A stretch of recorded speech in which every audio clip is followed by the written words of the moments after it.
Dumela ngithobela sanibonani molweni bhotani lotshani. Abushe ngizidwesha nezidweshakazi zikaNonkwenkwezi. Hlala nami ndihlale nawe ungashenqi ungandishiyi ngomnye umzuzu kuba kaloku ndiyintoni na ngaphandle kwakho. Thokozani, makhosi amakhulu, ndlondlo ezinkulu bayede camagwini lisedi khanya. Bethunana ndibulisa ngazo zonke iindlela zokubulisa ezikhoyo apha elizweni. Ndibuya namhlanje ndizazi uba ndinqabile kwakho into ethi makhe ndiphinde ndinichwechwele ngale mini yanamhlanje kwenzela into yokuba nindikhumbule.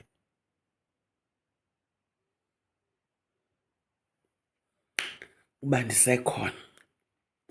Uyayiva ke ngoku? Ndizabethunana nale piece of wisdom. Lena ividiyo andiqondi izawubande because nje le nto ndifuna ukuyicacisa. Abantu abanintsi endiqonda into yoba abayiphoseli liso. Kukho laa mba woba uyaqonda mosi, ngenxa yeemeko zaloo maxesha abanye babazali bethu, abanye bookhokho bethu ufumanisa into yokuba amathambo abo angcwatyelwa kwiindawo ezazingafanelekanga okanye kwangekho mandla ngelo xesha lokumfudusa utatomkhulu okanye ukhokho into yoba angcwatywe amathambo akhe alale apho abantu bakokwabo baleli khona. Ufumanisa into yoba omnye beye ngempangelo mhlawumbi eKapa, eRhawutini,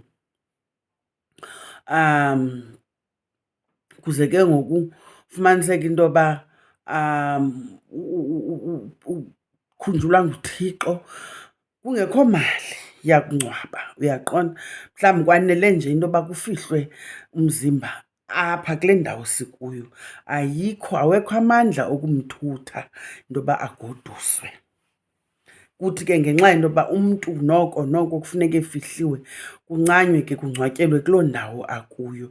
Kodwa mhlawumbi ngelinye ixesha abe yena umnqweno wakhe yayikukuba ayobekwa kokwabo. Ze kuthi ke ngoku kwawukhula abantwana okanye nesizukulwana bafumanisa into yoba banomnqweno wofudusa amathambo, uyaqonda ke, bawagoduse. Ngelinye ixesha ufumanisa into yoba abanye lithongo, manethonga mhlawumbi xhego lithile athi andilelanga kakuhle kule ndawo, ade azichaze omnye into yoba ufuna ubekwaphi. Mhlawumbi kuKwaZulu-Natal akusekho bantu, kwashiywa amanxiwa, akusekho mntu. Ufumanisa into yoba kwemkiwa kudala seyizii-game reserve ngelinye ixesha ezi ndawo.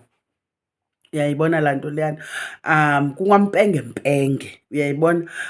Umfutho ke ngoku ulapha kule ndawo sikuyo. Lithi ithongo landani nilande namathambo.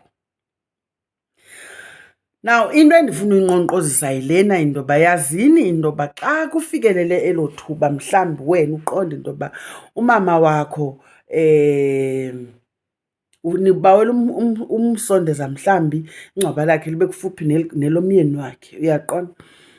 Nifuna ugrumba ke ngoku amathambo azongcwatywa okutsha, okanye utata wenu okanye utatomkhulu okanye ukhokho, njalo njalo. Ndicela ze niyikhumbule into yokuba xa sigrumba amathambo, xa siwachukumisa amathambo, angcwatywa okutsha mos ngomnye umngcwabo lowo. Ithi loo nto leyo kufuneka kuphindwe kwazilwa kwakhona. Nokubana ngaba wayekhatshiwe wabuyiswa kuloo ndawo wayengcwatywe kuyo, singaphinda simgrumbe. Ifuna into yoba ke ngoku siphinde simkhaphe, simzilele ngenkomo yakusasa njenganamntu ongcwatywa okutsha. Ze siphinde ke ngoku sithini, simguqule ngenkomo yasemva kwemini. Nantso le nto ndiza nayo. Baninzi abantu endiyiqondayo into yoba afudusiwe amathambo abo, amangcwaba abo, kodwa akhange baphinde bazilelwe. Omnye ngelinye ixesha ngoku seniwangcwabile amathambo ufumanisa into yoba niphupha umngcwabo ingathi uyangcwatywa kwakhona, kungenxa yento yoba ukhalela ukuzilelwa.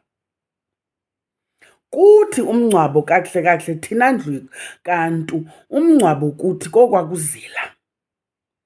Inkomo yezila, ukukhapha kuthi laa nkomo ibisiwa ngalaa mhla wokubekwa komntu. xa ungcwatywa kuwa laa nkomo, kuyiloo nto laa nkomo ityiwe ingumatyiwaphele, iwa ekuseni. Uyayiva ke ngoku? Ngoba kudala bekungekho zibhokisi. Ibhokisi ibilelaa fele lalaa nkomo. Bekuthathwa elaa fele njengoba kuxheliwe, umntu ke ngoku lo ungcwatywayo asongelwe ngalo ngenkomo yakhe le yokumzilela. Ngoku ke ngoku seyilandeliswa ke inkomo yezila, kodwa ke izila liyafana nomngcwabo kakuhle kakuhle. Siyaphinda siyangcwaba xa sisenza inkomo yezila. Kuyiloo nto ke ngoku xa sithe sashukumisa amathambo, sawachukumisa kuloo ndawo ebehleli kuyo, saze sawagrumba sawachukumisa, funeka siphinde sikungcwabile ngokukuzilela, ukhatshwe ubuyiswe. Ibiyiloo nto bethunana, ayikho enye into endiza nayo. Nguqulo yonke lena bethuna, uyeva? Abazali bethu balulekile into yoba siyikhumbule into yokuba ukuze ikhaya ibe likhaya funeka ibe kanti amathambo abazali wethu siyawazi apha khona. Kuyiloo nto sinoxanduva lokuphuthuma imimoya kwazwelidala. Loo nto sinoxanduva lenkomo yenguqulo, ukungenisa abantu abadala phakathi kwekhaya.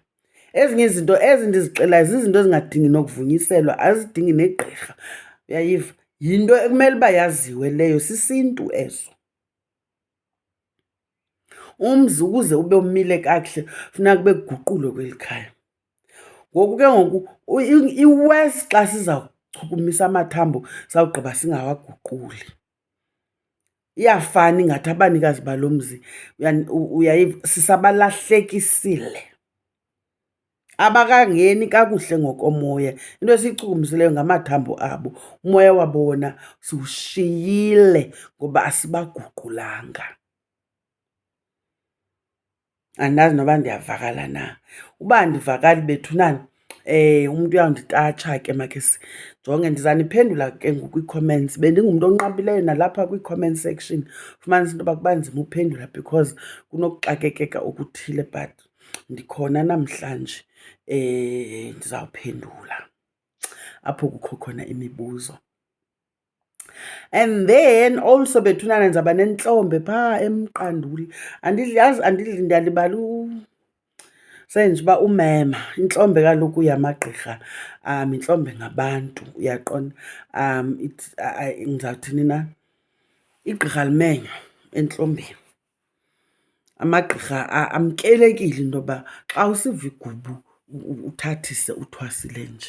Ndinentlombe ke eMqanduli.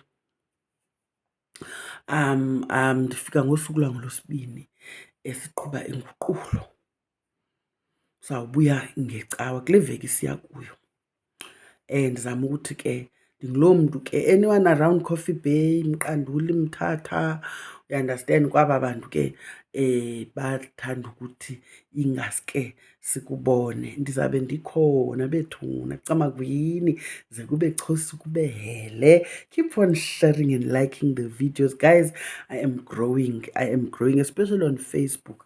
Ndiyothuka ndinixelele xa ndizibona ihlobo endikhule ngalo, kungenxa yenkxaso yenu. Enkosi, enkosi, enkosi nangamso. Ndiyabulela Camagu.